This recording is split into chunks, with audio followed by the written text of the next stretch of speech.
Now we're to that part where I get to introduce the legend, the man, the myth, the legend, the person who's really, besides Glenn and Brian, he grabbed this thing by the horns, as they say in Texas, and he and his wife Susan, our dear friends, we love them.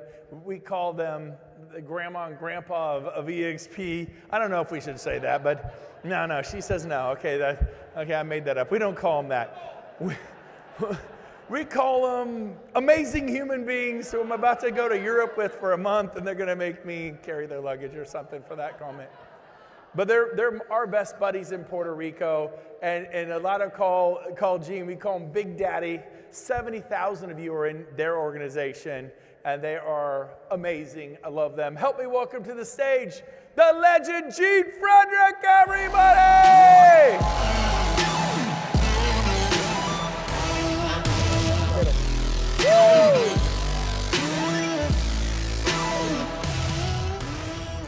Come on, sit down for a second. Here's what's going to happen today. Yeah, turn up the lights. You guys look good. Is this where you've been sitting the whole time? Holy cow, I didn't even see you. Grandma and Grandpa, was that nice, Susan? Wasn't that nice? Wasn't that nice? We're going to get them later. Okay, I want to chant. I'm developing a new chant today. Because when you guys have a really big aha, Randy, what I want you to do, all together, you're going to practice this. I know, Gino. Okay? It's short. You can do it. Come on, you can do it. Let's practice. Ready? I know, Gino. One more time. Okay, good. Because I was going to do something else, but one of my buddies said, I said, what about say what, Gino? He goes, no, in Detroit, that means something else. Say what?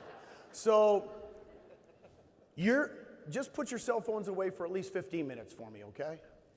I know, I've been watching you backstage. I see all of you. It's easy to check stuff. But I want to do a quiz. What's going to be the most productive 10 years of your life? Now, if you've seen me do this before, I've been doing it for about a month. I found this study in the USA. This is not done all over the world. In the USA. What are going to be the most 10 productive years of your life? Write it down. Watch this. Nope, backwards. How do you do backwards? There we go. Okay. Number 1, the most productive, write it down. 20 to 30, 30 to 40, 40 to 50, 50 to 60, 60 to 70. And I did this just for Michael Valdez. 100 to 110. Dude, I did. I did that for you, my friend. So in other words, what I want you guys to think, they did this study. This is in the USA. What's the most productive 10 years of your life? Write it down. Number 1, write it down. Write it down. Number 2, the second most productive 10 years of your life. Come on, David. Write it down. This is fun. This is very influential. Amanda, write this down. Amanda's like 30 years old. Amanda, when I met her, she was like 28. Okay. The most productive 10 years of your life. How many people wrote down 40 to 50? Raise your hand. Wrong. How many wrote down 30 to 40? Wrong. How many wrote down 50 to 60? Yeah. Put your hands down. You have no idea. Who wrote 60 to 70? Raise your hand. Okay, keep your hands up. Because these are the only ones that got number 1 right. No, keep your hands up. These are the only ones that get to ride on the boat. Number 2, the 2 most productive, 10 productive years of life are going to be what? Now, who with the hands up wrote 70 to 80? How many do we have left? The most productive 10 years of your life are going to be 60 to 70. The second most productive 10 years of your life are going to be 70 to 80. I'm in my frickin' prime. Dude, Shelly, I'm in my prime. Oh my God. Why? Why? Shout it out. Why do you think they're going to be the most productive 10 years of your life? What? Life experience, relationships. What else? Compound interest.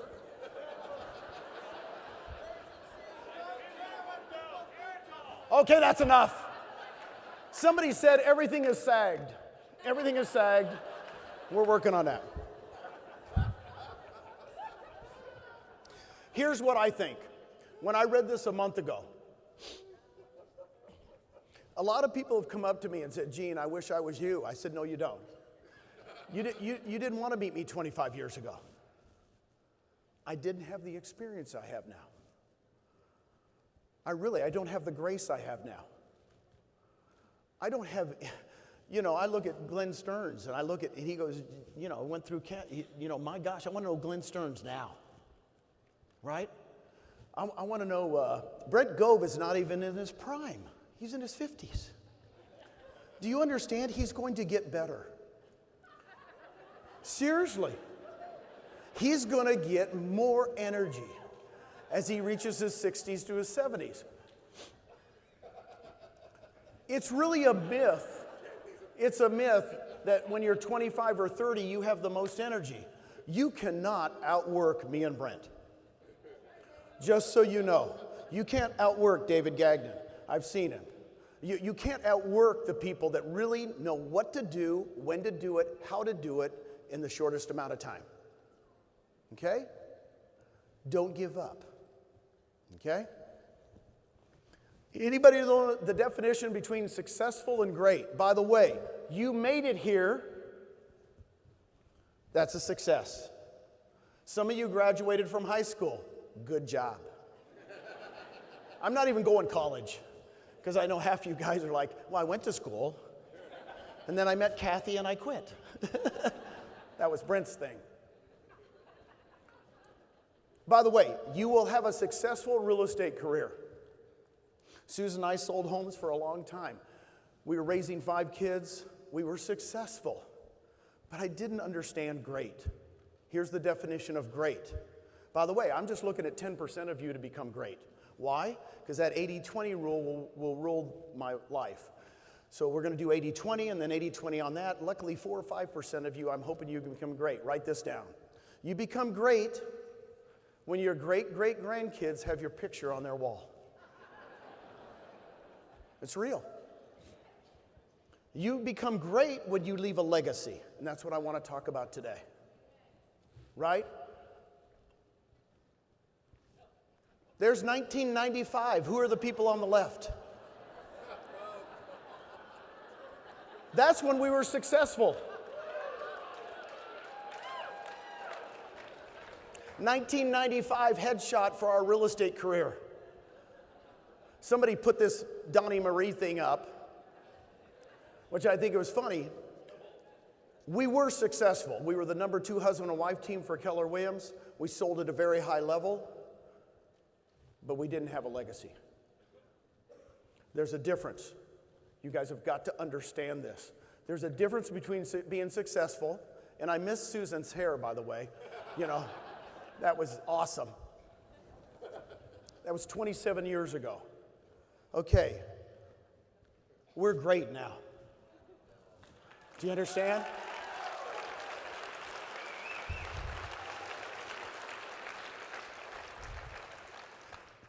They asked 90-year-olds, not quite Michael Valdez's age yet, but they asked 90-year-olds, what are the 3 things you regret? Guess what they said? Almost majority of the 90-year-olds. I regret number 1, not celebrating enough. Write that down. We're going to make real estate what? Dude, I'm all over this. Right? We're going to celebrate so much that you're not going to have that regret. Number 2, they asked 90-year-olds, I wish I would have risked more. Right? How many of your parents or grandparents had the same job for 40 years?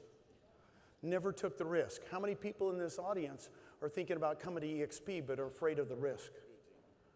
Just so you know, don't be afraid. You will regret it.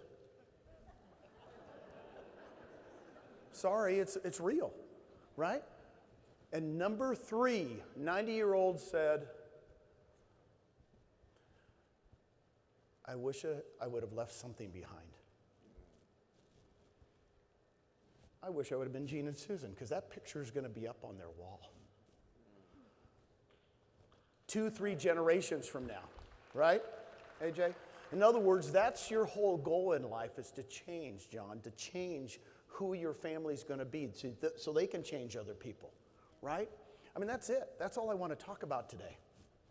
Because quite honestly, I've been very successful in a lot of careers, but I want to be great. I want that picture going up. How many of you all have a picture of your great-great-grandparents in your home? 1, 2, very few, 3, right? I don't have one of mine. I don't know my great-great-grandparents because they didn't leave something behind.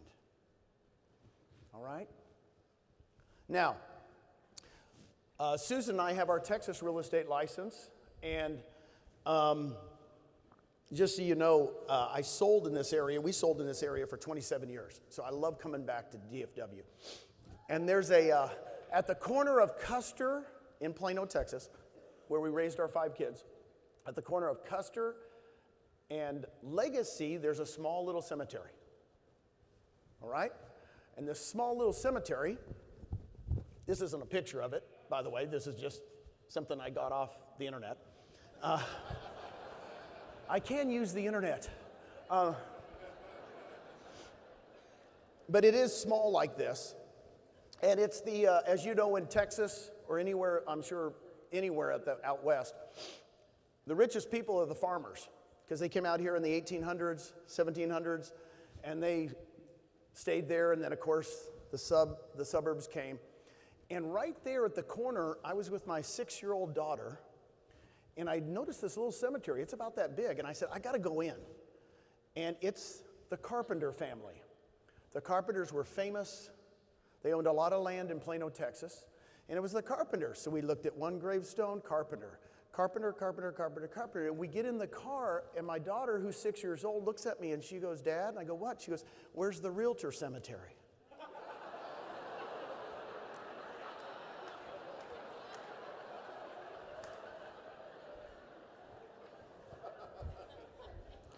If you don't adjust to this market and create legacy wealth, you'll be in the realtor cemetery. Right? She's now 37 years old. We went and saw her in Denver. She has 5 kids of her own. And I love telling that story because it brought it home to me that a 6-year-old just looks at reality and goes, boom. Are you guys, hey, anybody know the story of Noah? What was Noah preparing for? A flood. Why? It's coming. Just so you know, I've been through this with my 4th little shift. They keep calling it a shift, but I'm going to call it a downturn. Just so you know, you better prepare your ship. You better prepare your ship right now, right? If you don't know how to do short sales and the other stuff in your market or whatever, you're going to go, well, that's not coming back. Hello. Here comes the flood. All right? Historical growth rate. As you guys know, I used to be a bean counter, but I want you guys to feel where you're at. By the way, on that last one, when I went over that, what was my catchphrase for the day? Say it. You need to say something. You need to get going here. Here's our historical growth rate. Let's go over it. August 2019, 3 years ago. I know you guys can't count. That was 3 years ago. We had 20,000 agents in the whole company. 3 years later, 84,000. Woo! Now here's what I want you to feel, because a lot of people just think we're another real estate company. I can't stand reading all the periodicals. I can't stand it. I've quit reading all the junk from, I'm not going to mention the name of the periodicals. because they don't understand what's going on here. I haven't seen those numbers in their periodicals, right? And it's not just going 64,000 agents in 3 years, it's 64,000 Tina calls, 64,000 Orlandos. We have got the top producers, and they're coming. I want you to understand where you're at. I met Bill Gates. His name is Glenn Sanford. I met him 7.5 years ago. And if you didn't understand, I just met Bill Gates. He's going to start a revolution. I just met Michael Dell. His name is Glenn Sanford. You guys wonder why I knew it was going to work? Because, dude, that guy is a genius. Does that make sense? That guy knows what, and I met him and I went, boom, I don't know about you guys, but I went, okay, I want to hook my wagon to this guy. But the reason is because we have a different model.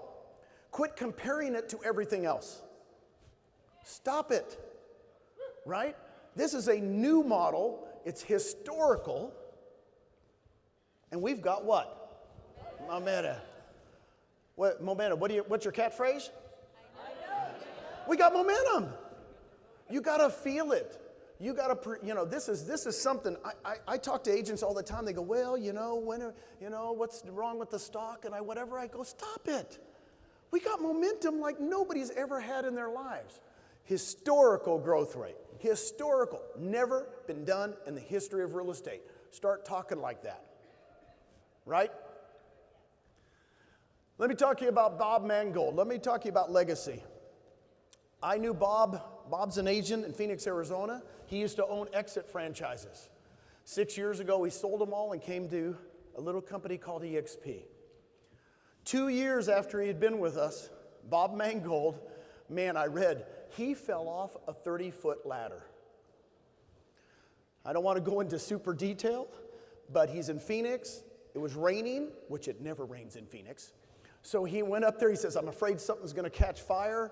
Really, electrical fire. And he says, Gene, I slipped off a ladder. He fell flat on the ground, hit his head, broke his hip, broke his shoulder, broke his ribs, and had a head injury. Now he says, when I was in there and I had to learn how to walk again, I learned how to talk again. Bob says, Gene, I looked at my wife and I said, everything's okay. We got rev share.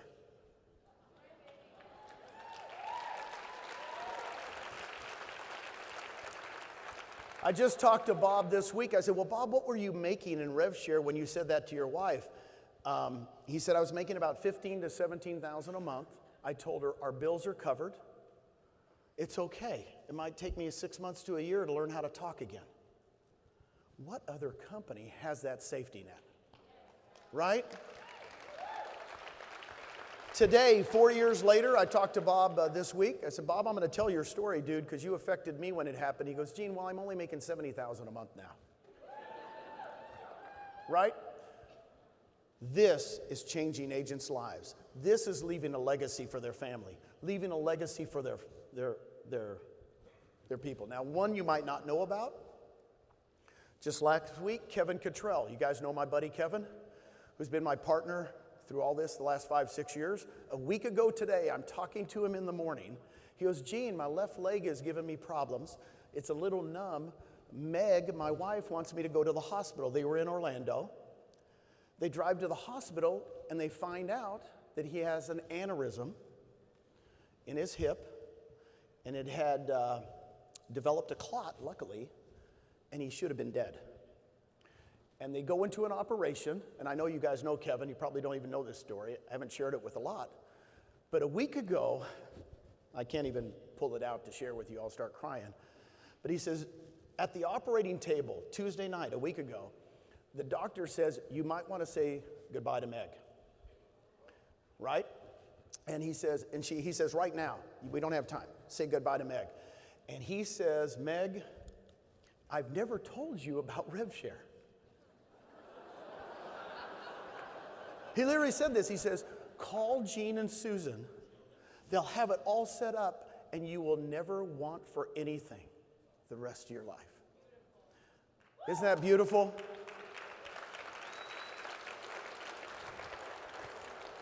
That was Tuesday. On Wednesday, the lead surgeon in the whole hospital came by to see Miracle Boy. He said, I'm literally wanting to meet the miracle person because you should not have survived that aneurysm. Literally, you should not have survived. He says, I've never seen anybody survive an aneurysm like that. Right? And I said, Kevin, if you're not religious now, you're going to be religious now. Right? Because got news for you. There's a reason Kevin survived, correct? Right? He gets a story to tell now. By the way, he's in a walker. If you don't know Kevin, he's in really good shape, but he's got to learn how to walk again. But he's not worried, Marguerite. He's not worried. Right? This is what EXP is about. You got it? What are you going to say? There you go. We could stop right here. How many stories do I have to tell? Seriously, how many stories do I have to tell that are going to make you cry? I usually use that when I'm on Zooms with people. I said, look, I can't explain to you, just like Orlando said in the last one. This is an environment I've never seen. This is where we share like I've never shared before. It's weird. It is really weird. Guys, I've been in a lot of real estate companies. This one's different. Okay, to create generational wealth, here's what I want you to do. You might want to take some notes. Find your purpose. Find your purpose. Guys, my purpose, and I didn't find it. I was successful because I was making money to raise my 5 kids. That's where a lot of you guys are. Well, I'm making money because I'm paying bills and blah, blah, blah. But when you find your purpose, what's my purpose? I'll tell you my purpose. I want every single one of you to have financial security for the rest of your life. I'm on a mission. I'm on a mission. I don't want 10% of you to do it. I don't want 20. I want every single one. Could you all stand up for a second? I feel like I'm in church. You know what I'm saying? Can I tell you all how much I love you? Can I tell? I want every single one of you to be a Bob Mangold, to be a Kevin Cottrell. I want every single one of you to really feel the fact that I am not quitting. Brent is not quitting. Till every single one of you leaves something behind. What are you going to say? Sit on down. Thank you very much. Find your purpose. Find your purpose. It will drive you. Everybody's like, well, Gene, you don't have to be here on this Zoom. I said, excuse me? I want to be on this Zoom. Don't tell me what I can do and not do. Second thing, overcome your fears. Here's the biggest problem you have. For some reason, you won't talk to other agents. I don't know what the fear is. I can't describe it. I've heard it 2 million times. I can't talk. Gene, you don't understand. I don't do the production they do. You don't understand, Gene. They don't know me, blah, blah, blah. And the fear in your body causes you not to do what? Action. Overcome your fears. I could do a whole seminar on this, but quite honestly, it's all about you. This is about you guys. It's not about the model. It's not about blah, blah, blah, blah. It's about you. Once you overcome your fears and find your purpose, you'll create generational wealth. Keys to greatness. Who wants to be great? Say yes. Yes. Okay. Don't you want to be great? Randy, don't you want to be great? Come on. Here's, you guys last year, write down specific, write this down, huge goals. Why specific? So you can track it. So you can track it. Because without tracking your goals, if they're not specific, you can't adjust. You know, I want to recruit 5 agents next month. Right? Okay, I did 3. Cool. All right, I'll try harder next month. You got to have specific goals. Guys, I've not met any of my goals. Let me talk about huge. I've never met a goal. Ever. Ever. They're so huge, it's just like, oh, I failed again. Good. Because if you want to recruit 20 agents in a month, and you recruit 5, okay, but if you want to recruit 5 and you recruit 3, how'd I do? I've never, by the way, I make goals for EXP all the time. Glenn doesn't know it, I just do it. Glenn's not here today, I found out. I'm going to say a lot of stuff. He'll be here any second. Oh no. But seriously, It has to be specific. The more specific, when you aim at something, right? When you aim at something, if it's a huge goal, you'll do a different tract. If you aim down here, the tract is different. I want to sell 1 home a month. Really? Who has a goal of selling 1 home a month? What's that all about? Why would you even make that goal? Seriously, when I was brand new, I didn't write down 1, I wrote down 5, right? How many people have sold 18 buyers in a month by themselves? Gino, just so you know, I sold a lot of homes. Got news for you, man. I'm just telling you, I've succeeded, but I wasn't great. I've succeeded a lot, but I wasn't great. You know what? I'm dying. When I die, you're going to go to that coffin and you're going to go, damn, he's good looking. I'm going to die the best looking person I possibly can be. I'm going to be the best golfer I possibly could be. I've decided this the other day. And all my kids are going to be there. They're going to go, wow, he left this behind. Does that help you guys? Let me tell you a story. Anybody got a Kleenex? Little Gino's got a little drippage. Wait, just a second. I got COVID drippage. No, I'm just kidding. Hi, guys over here. How are you? I can't stand to stand on a stage. It just drives me crazy. Thank you, darling. Okay. I got to tell you the story. My dad, who passed away in 1996, his brother lived a lot longer than him. My brother, his uncle was my favorite uncle. And his name was Gene. It's amazing. Eugene Mark Frederick. I have 4 brothers. The 2 brothers that showed up at the funeral in Los Angeles was Eugene and my brother Mark. We were named after Uncle Mark. So we go to Uncle Mark's funeral. Now, guys, have you ever seen, what's that baseball movie, Field of Dreams? Seen Field of Dreams? Remember the last scene when the little girl says, I don't know why, but people are just going to come and give us money. We don't know why. And the cars just stream. Remember that scene? It's very emotional, right? And then, of course, Kevin Costner's playing catch with his dad, right? As the cars come. So I go to this funeral in L.A. He lived in L.A. since the 50s. He was up on that Johnny Carson's funeral home. What's the name of it? The cemetery. What was the name of the cemetery? Forest Lawn. He had the top doggone thing. He bought it in like 1950. So I show up at 1 o'clock in the afternoon. I got to tell you this. 1 o'clock in the afternoon. I hadn't seen my aunt for probably 25 years. And my aunt meets me, and she goes, I don't think anybody's going to come. It's Wednesday afternoon at 1 o'clock. She goes, I don't think anybody's going to come. He's 85 years old. Nobody's going to show up at 1 o'clock on we're just going to go bury him up there. Field of Dreams. Field of Dreams. The cars start coming. The cars start coming. She goes, I can't believe this. There had to be 300-400 people at his gravesite to bury Uncle Mark. One guy stood up there, and he says, I met him in the hospital last week. He changed my life. Do you understand how much power you have as a human being?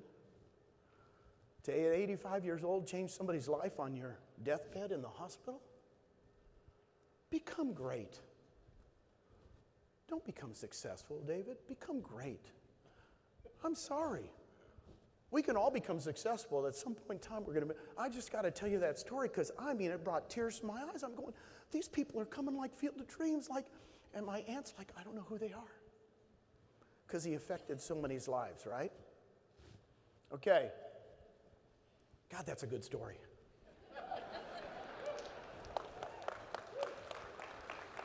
Sorry about that. Thank you. Don't care what others think. This is a biggie. This is a biggie. You're going to run into it with your family. You're going to run into it with your spousal unit.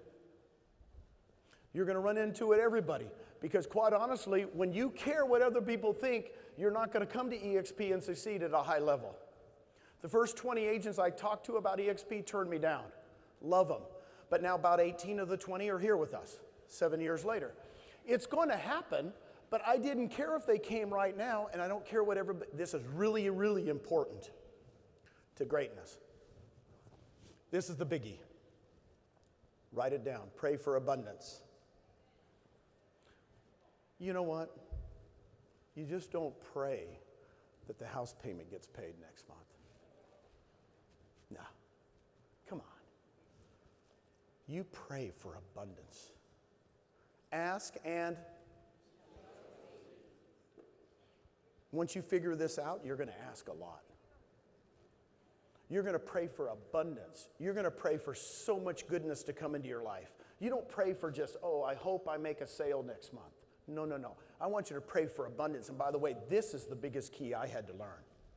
Because quite honestly, just so you know, you're not doing this alone. If you think you're doing it alone, good luck. I feel that there's definitely something driving me, right? I think there's definitely something driving Bob Mangold. I think there's going to be definitely something driving Kevin Cottrell. It's going to be something bigger, right? Okay. Damn, am I good today or what? You guys are like quiet or something. Let's hear it one more. I love it. Okay. I'm going to end with this. My Flying Sophia story. If you haven't heard it, how many people here have a 2-year-old? Raise your hand. Either granddaughter, grandson, 2-year-old? Just a few of you. Are you guys procreating at all? There's only like 4 of you.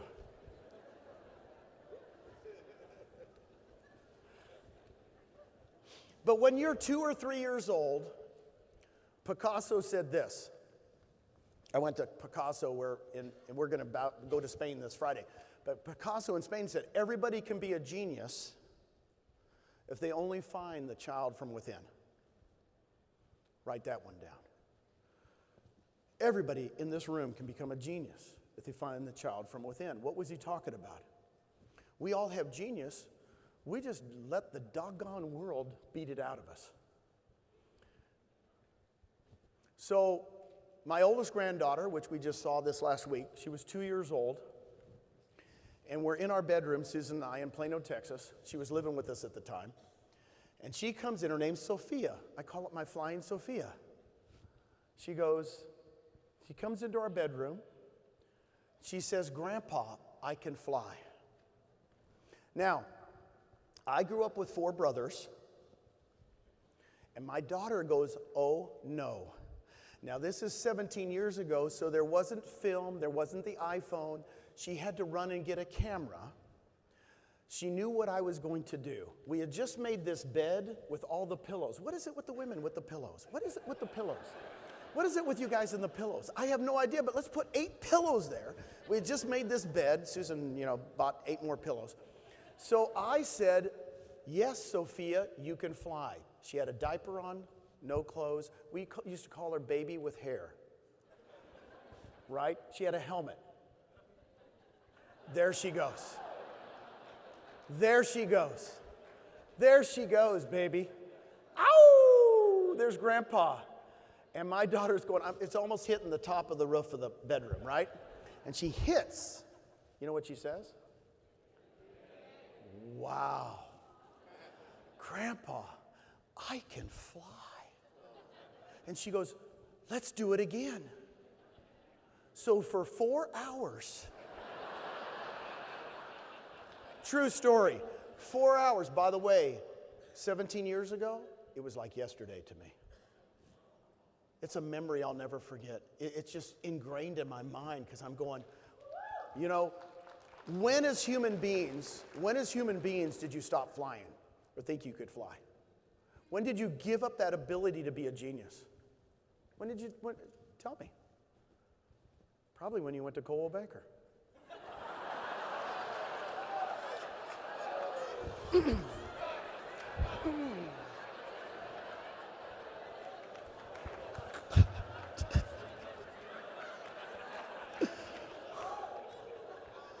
Glenn's not here yet, right? Glenn's not here? Are we okay?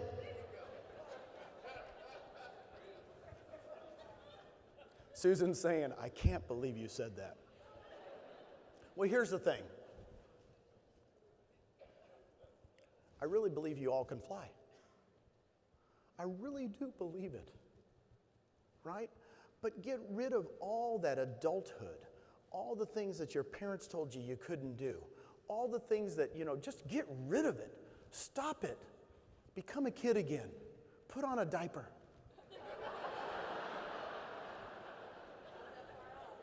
AJ's going to do it tonight. AJ and John, probably, I'll see them later. So we do this for 4 hours, and you know what little Sophia, 2 years old, says? Well, can Grandpa fly?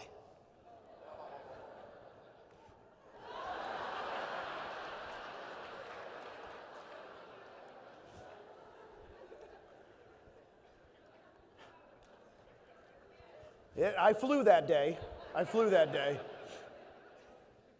Guys, everything's about legacy. Everything's about legacy. You want to be remembered? Go create something that'll live past you. Go celebrate everything. Go risk everything. Don't be afraid to risk. Get out of your comfort zone. This is some of my family, not all my kids, but this is some of my family in our back patio in Puerto Rico, right? They come out twice a year and they just go crazy and we just have fun. But we're going to leave a legacy behind. I don't want you guys to just come and go, well, I'm going to sell more homes next year. Well, that was great. Thank you very much. You'll be successful, but you won't be great. Mikey, how are you, man? Good to see you, partner. So anyway, what I want to leave you guys with is a legacy. We're doing this for, the kids, our family. And everybody says, I'm doing it for my family. First of all, I want you to do it for you. I want you to feel it. I want you to feel it that you're going to be a changed person after you leave. And then you're going to say to everybody that you met the next 2 days, when I saw Gene Frederick get up and talk, oh my God, it changed my life. Right? So let's give it up. What I want you guys to do is tomorrow morning, come prepared to learn how to produce more. In the afternoon, we'll do some more on how to attract people. But I want to tell you, just in leaving with you, practice flying for the rest of your life. Thank you very much, and I'll see you guys tomorrow.